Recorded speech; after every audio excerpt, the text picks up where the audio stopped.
Why has NATO shown ironclad commitment to increase defense spending?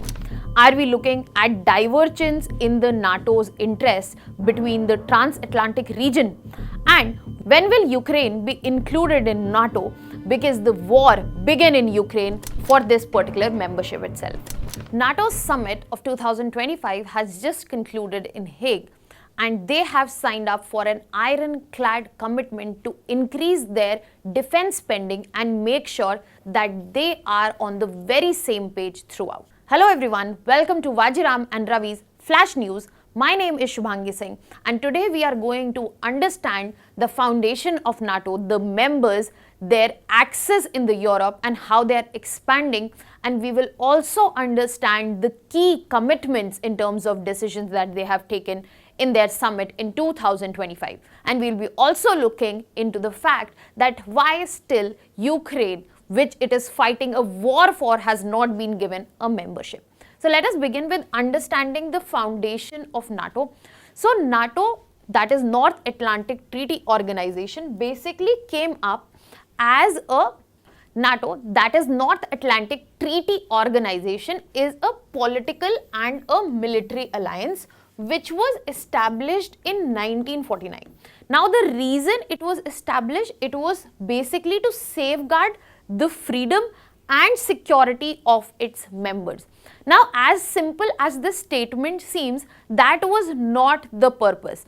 The reason it was placed and founded in 1949, let me remind you, I am talking about the Cold War era, is to be conceived as a deterrent against the expansion of Soviet Union after World War II. So NATO basically wanted to come as an alternative to the alliance that the Soviet Union was making through Warsaw Pact. Now you can just see that NATO was alliance of the Western world, and you can see Warsaw Pact as an alliance of the Soviet Union, Baltic state and their allies.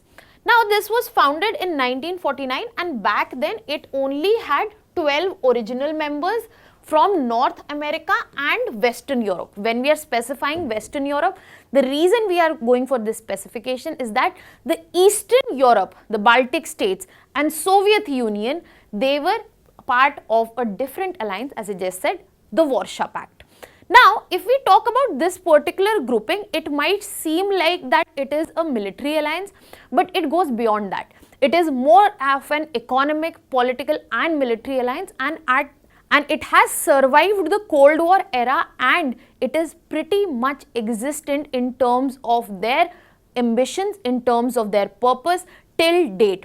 And it is one of those successful multilateral groupings which still have an impact on the global order. So the summit that had taken place, it was expected that it might be disrupted, just like the usual other, for example, G-summits. For example, the G-summit disruption we saw because of Donald Trump, but unlike his behavior, this was a successful summit that came through. We'll be talking about the key decisions, but first, before going to the summit, let us look into the main basis of this particular alliance, that is Article 5. If we talk about Article 5, the reason it is known as the foundational cornerstone is the fact that this is the article which lays the principle of collective defense. What do we mean by collective defense? That means an attack on one particular member means attack on all members. Let me simplify it further for you, that it basically means that there will be a mutual resistance from this whole alliance against any sort of aggression that is coming towards them or an individual member of their alliance. And that is why it is considered as the cornerstone of this treaty. Now that we have understood when it was founded, what is the foundation stone, now let us move into understanding the expansion. Now the reason of expansion that we saw, it was because in 1990s, by the beginning of 1990s, we gradually saw the fall of Soviet Union. We saw that the Eastern European states were becoming democracies, and that is when NATO decided that it will gradually expand. with another notable accession where we have to see West Germany in 1955. Now let me show you a timeline based expansion that we saw. So if you see, the major expansion that you will see in terms of the time happened in 1997 to 2022. Now the given number of states you will find are coming from the Eastern European bloc. We have original members here, founder members here. There are few countries who have joined in the duration of 1950 to 1996, one of them prominent being West Germany. And there have been few joinings after 2022 as well. We'll be getting into that. But Ukraine, Crimea, these are the ones who are applying to join. So if you see the maximum expansion that has taken place, this expansion happened after the breakdown or dissolution of the Soviet Union. Now let us go back and come back to the point where we were talking about that how this expansion began. So when we look at this alliance as of now, it has multiple countries and the number stands at 32, but there are still many countries which are seeking membership. Ukraine being one of them. Sweden recently, if you see in this map, Sweden is marked that it is seeking NATO membership, but it was in 2024 itself that Sweden has been accepted as the member of NATO already. So if we talk about the recent expansion, it includes Finland, it includes Sweden, and it is further strengthening this alliance present in Eastern Europe and its proximity, the presence of NATO in proximity of Russia.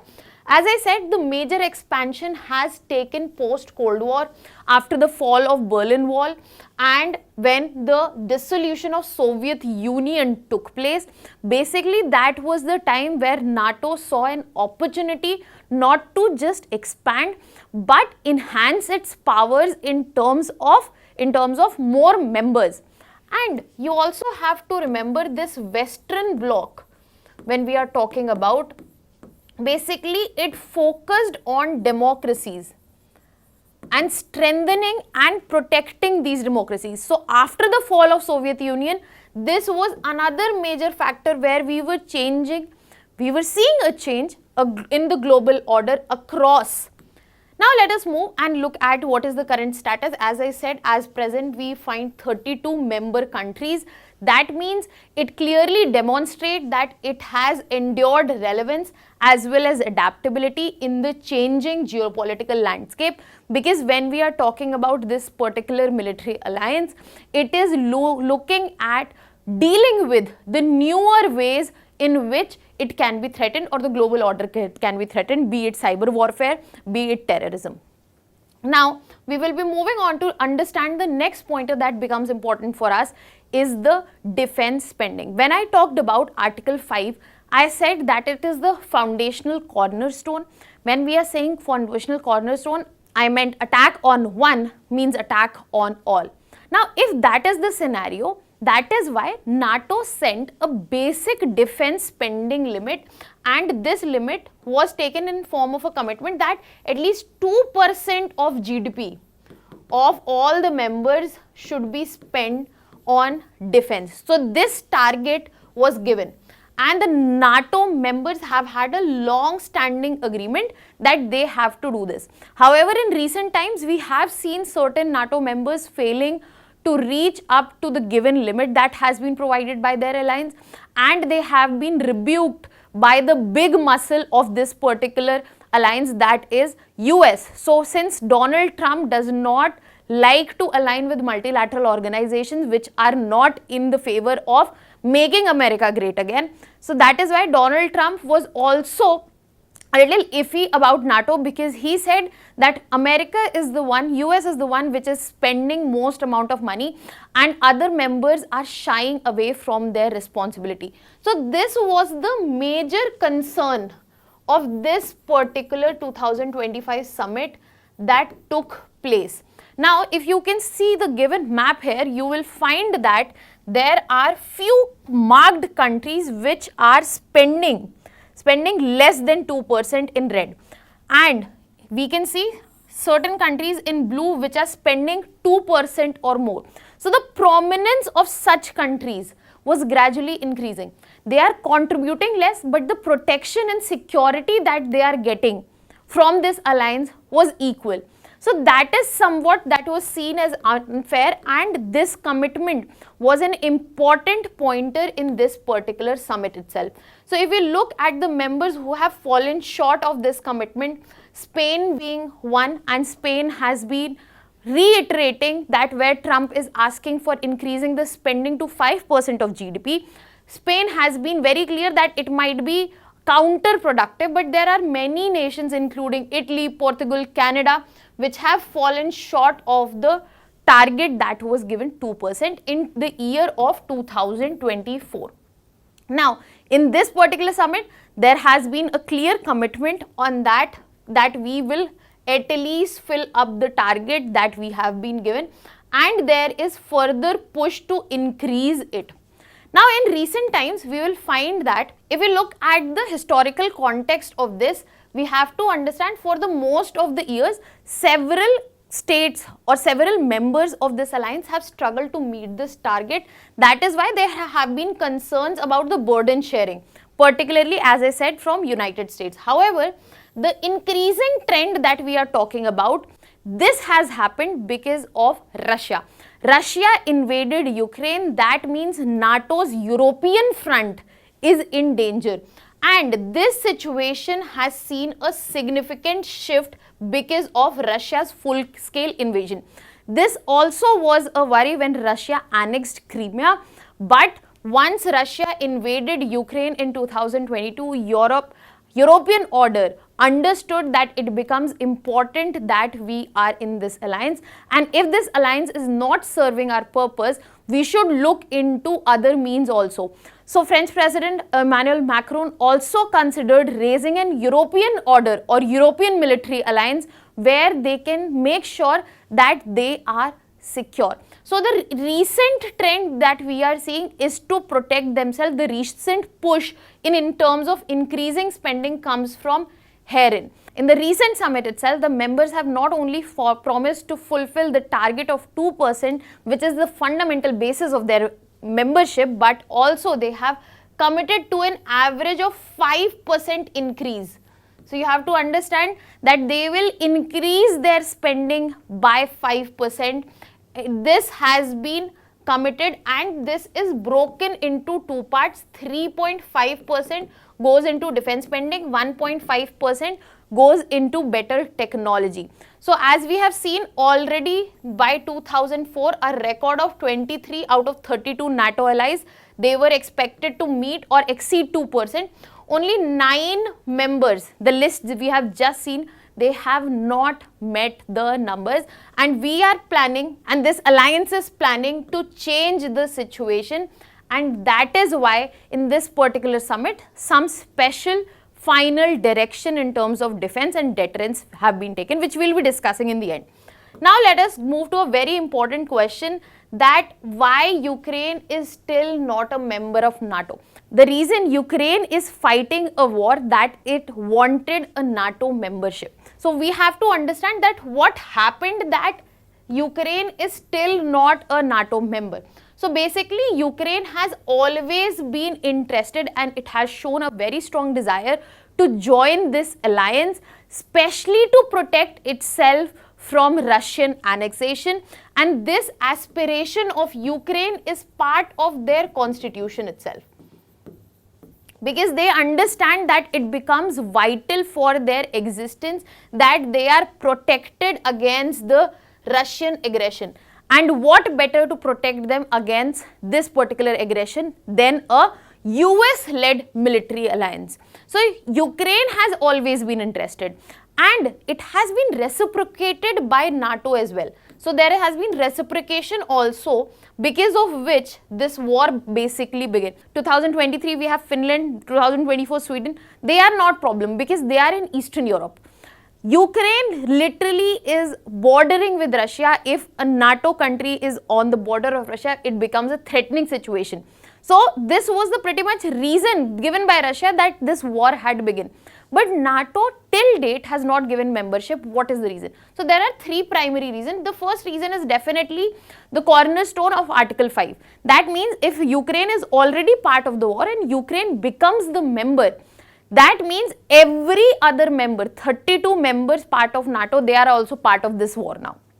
And NATO does not want that. Second, internal reforms. So there are certain commitment in terms of polity, in terms of economy, that a country has to meet so as to be part of this particular alliance. So basically you can see it like a parameter that a country has to fulfill to become this particular part. One of them being 2% of the defense spending, how their polity looks like. Then there is consensus requirement. When we are talking about consensus, then consensus will come from all the members, and one big thing that is worrying the members is the ongoing war itself.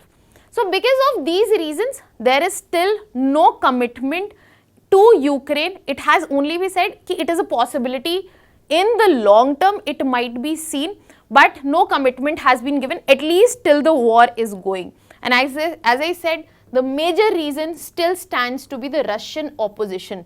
Russia has been very clear and vocal about the fact that Ukraine, which was a former Soviet bloc nation, cannot take NATO membership. It is a security crisis for Russia if Ukraine becomes part of this particular alliance. Now moving ahead to the final thing that we wanted to discuss, that what have been the key commitments in the Hague summit of NATO. So there has been a new defense spending target that these allies will be investing 5% of GDP annually by 2035. There will be a gradual increase. This is a different commitment, that where the limit target is 2% of GDP as of now, but by 2035 this will gradually increase. And a historic decision has been taken where allies have committed that they will be spending 5%, but as I have shown you the split, the 3.5% comes to the defense spending and 1.5% will go for the better technology. Furthermore, the new NATO Secretary General has also remarked that we have shifted to a wartime mindset because of the given global tensions that are going along, and we have to understand the importance of the turbocharged defense protection, because that will be the one which will be facilitating us in these difficult times. There has been an ironclad commitment to the Article 5 that we still stand together in such difficult times, and even though the membership has not been given to the Ukraine, there will be a continued support which will be given to Ukraine. So there has been a reaffirmation to that. Now all these commitments clearly show in the time of divergence that we are seeing in multiple multilateral organizations, NATO still stands strong from the Cold War era to the present, and it has reaffirmed its commitments to the foundation that it had laid back in 1949. Now that was all from my side. Thank you so much.